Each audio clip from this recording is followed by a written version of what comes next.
పరిశుద్ధుడును సర్వశక్తిమంతుడును జీవాధిపతి అయినటువంటి యేసుక్రీస్తు శ్రేష్టమైన నామమున ఈ ఉదయకాల శుభములు మీకు తెలియజేస్తున్నాను. ఇది నా దేవుని యొక్క వాక్య ధ్యానము. మీకు బుద్ధి చెప్పుచున్న వానిని నిరాకరింపకుడి. హెబ్రీ పత్రిక 12వ అధ్యాయం 25వ వచనము.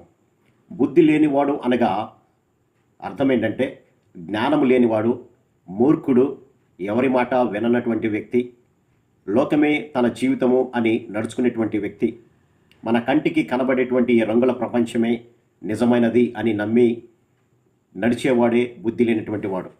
బుద్ధి లేనటువంటి వాడికి ఉన్నటువంటి లక్షణాలు చెప్తాడు.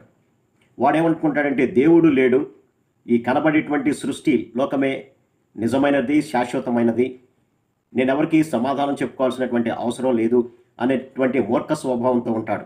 అందుకనే దేవుడు లేడు అని వాదిస్తాడు. వాడు చెడిపోయినటువంటి స్థితిలో ఉంటారు, అసహ్య కార్యాలు చేసేటువంటి స్థితిలో ఉంటారు, మేలు చేయటం అనేది వాడికి చేతగానేటువంటి స్థితిలో ఉంటాడు.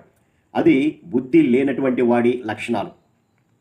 అటువంటి వాడికి ఇక్కడ చెప్తున్నటువంటి మాట ఏంటంటే, మీకు బుద్ధి చెప్తున్నటువంటి వాడిని నిరాకరింపకుడి. అరే బుద్ధి లేనటువంటి వాడా, నీకు బుద్ధి కలగడానికి, నీకు జ్ఞానం కలగడానికి, నీ మూర్ఖత పోవడానికి భూమి మీద బుద్ధి చెప్పే వాళ్ళు ఉన్నారు, వారి మాటను నీవు నిర్లక్ష్య పెట్టబాకు అని అంటాడు.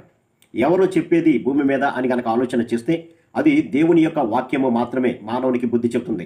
అందుకనే సామెతల గ్రంథము 5వ అధ్యాయంలో అంటాడు, నా కుమారుడా నా జ్ఞానోపదేశము ఆలకింపుము, వివేకము గల నా బోధకు చెవియొగ్గుము, అప్పుడు నీవు బుద్ధి కలిగి నడుచుకుందువు, తెలివిని బట్టి నీ పెదవులు మాట్లాడుతుంది అని అంటాడు.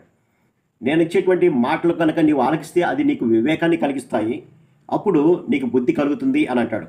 అవును ప్రియులారా, ఈ లోకంలో ఏ మనిషిని చూసినా ఎంత చదివినా ఆ చదువు అతనికి బుద్ధి జ్ఞానము నేర్పట్లేదు, కానీ బుద్ధిహీనతగా ప్రవర్తిస్తున్నాడు. ఈ లోకంలో అన్యాయమైనగా అక్రమంగా సంపాదించడానికి, మోసాలు చేయడానికి తన జ్ఞానాన్ని ఉపయోగిస్తున్నాడు. అందుకనే నీకు జ్ఞానము, నీకు వివేకాన్ని, నీకు బుద్ధిని ఇచ్చేది నా యొక్క మాటలే, ఆ మాటలు నీవు ఆలకించు అని అంటాడు. అని నీకు భూమి మీద బుద్ధి చెప్పుతున్నటువంటి వాడిని నిర్లక్ష్యం చేయబోకు అని అంటాడు. ఎప్పుడైతే బుద్ధి చెప్తున్నటువంటి మాటలు నిర్లక్ష్యం చేస్తావో ఆ బుద్ధిహీనత మన యొక్క ప్రాణాల మీదకు తీసుకొస్తుంది.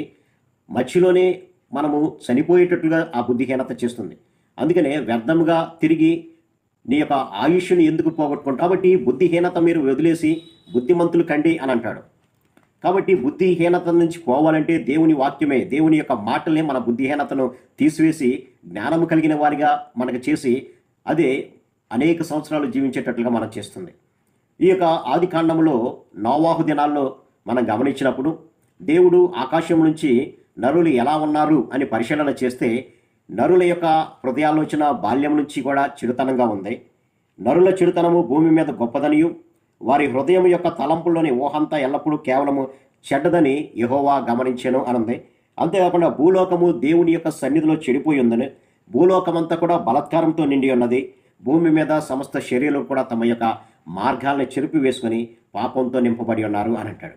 నరులను చేసినందుకు సంతాపపడి ఈ నాశనం చేస్తాను అని ఒక నిర్ణయానికి వచ్చాడు. ఆ కాలంలో నోవాహు మాత్రమే నిందారహితుడిగా ఉన్నాడు, నీతిమంతుడిగా ఉన్నాడు, బుద్ధి కలిగినటువంటి వాడిగా దేవునికి కనపడ్డాడు. అప్పుడు నోవాహును పిలిచి, ఇదిగో నేను జలప్రళయం రప్పించబోతున్నాను, కాబట్టి నీ ఇంటి వారికి రక్షణ కొరకు, నీ రక్షణ కొరకు ఒక ఓడను సిద్ధపరచుకున్నప్పుడు నోవాహు ఓడ కట్టుతూ అనేకులు వచ్చారు. నోవాహు ఏంటి ఇంత కడుతున్నావంటే, దేవుడు జలప్రళయాన్ని సృష్టించబోతున్నాడు, సమస్త మనుషులు కూడా తమ యొక్క జీవితంలో దేవుని ఎరగనట్లుగా ప్రవర్తిస్తున్నారు, పాపంతో నిండి ఉన్నారు, అన్యాయము, అక్రమము, మోసంతో నిండి ఉన్నారు, బలాత్కారంతో నిండి ఉన్నారు, వారందరినీ నాశనం చేస్తానంటున్నాడు, మీరు మారు మనసు పొందండి అన్నప్పుడు ఏ ఒక్కరు కూడా నోవాహు మాటలను లెక్క చేయలేదు. అంతేకాకుండా నోవాహును హేళన చేశారు. మేము చిన్నప్పటి నుంచి చూస్తూనే ఉన్నాం, ఇన్ని సంవత్సరాల నుంచి చూస్తూనే ఉన్నాం, కానీ ఏనాడు కూడా వర్షం వచ్చినటువంటి దాఖలాలు లేవు అంత ఎక్కువగా. ఒకవేళ పడితే మా అయితే 2 రోజులు 3 రోజులు వర్షం పడుతుందేమో, కానీ జలప్రళయంలాగా వచ్చేసి మనుషులందరినీ కూడా చంపివేసేటువంటి వాన రాలేదు కూడా అని వారు నోవాహును చూచి హేళన చేశారు. కానీ ఎప్పుడైతే నోవాహు ఓడ కట్టడం పూర్తయిందో ఒక్కొక్క చినుకు రాలుతున్న కొద్దీ మనుషుల్లో భయం పట్టుకుంది. వర్షము పెరిగే కొద్దీ ప్రతి ఒక్కరు నోవాహు దగ్గరికి వచ్చి, నోవాహు తలుపుది, మేము కూడా ఓడలోకి ప్రవేశిస్తాం అన్నప్పుడు ఈ తలుపులను మూసివేశాడు. దాన్ని తీయటం నా వల్ల కాదు అన్నప్పుడు అందరూ కూడా ఆ యొక్క జలప్రళయంలో చనిపోవటం జరిగింది. కాబట్టి మీకు భూమి మీద బుద్ధి చెబుతున్నటువంటి మాటలను మీరు నిర్లక్ష్యం చేయబాకండి అని అంటాడు. కాబట్టి ఈ దిన వాక్య ధ్యానం ద్వారా నేడు అనే సమయం ఉండగానే దేవుని యొక్క వాక్యము మనతో మాట్లాడుతున్నప్పుడే మన జీవితాలను సరి చేసుకుందాం. దేవునికి ఇష్టమైనటువంటి వారిగా జీవిద్దాం.